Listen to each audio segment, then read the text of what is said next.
Now dozens of children are safe after they were rescued from the sex trafficking trade. 82 children across the nation were rescued. I remember saying to my wife that, Gail, as long as my being barefoot will motivate even one person a year to action in a way that would help me to rescue even one more child, I'll go barefoot the rest of my life.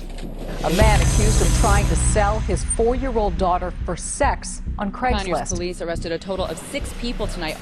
We no longer can sit by and ignore the truth about what's happening. New at 5, a longtime soccer coach is now in custody tonight. An Anchorage man is charged with trafficking women around the state for sex. Recorded our conversation. You've recorded the conversation, mate. I'll have you shot in 5 million.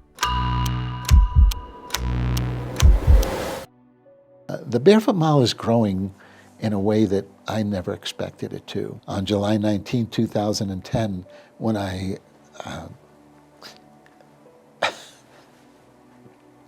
first decided to go barefoot in solidarity with impoverished and trafficked children, I had no thought of it being used as a fundraiser. It was that small church youth group in Coshocton, Ohio that started it. And from there, it's just grown. Last year at the Barefoot Mile, I think for me, it being the first time that we'd experienced a Barefoot Mile, I didn't know what to expect going into it. And I remember just standing on the ledge there getting ready to speak and watching the crowd gather. And I was fighting back the tears because to see that whole town square begin to fill up with people taking off their shoes.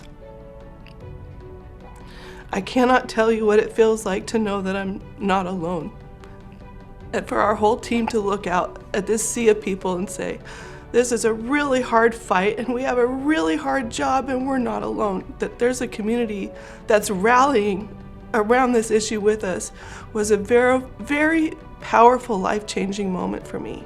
When people ask me what I do for a living, I tell them I'm a beggar. I beg for children who can't beg for themselves because they're behind locked doors or shackled to a bed or chained or even put in cages.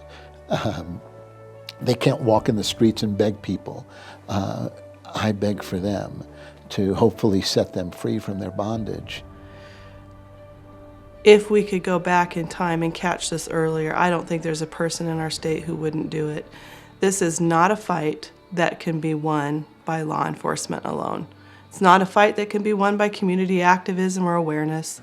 It's not a fight that the government can get involved in and stop it. It's a fight that's going to take every corner of our state rising up and saying, enough's enough.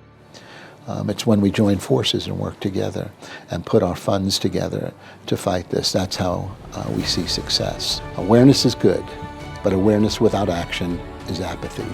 If I make you aware of something and you don't do anything about it, what have I accomplished? When I speak to hopefully motivate people to action in a way that will help to set another child free. By getting involved with the Barefoot Mile, you can literally help set another child free with every step you take. Thank you.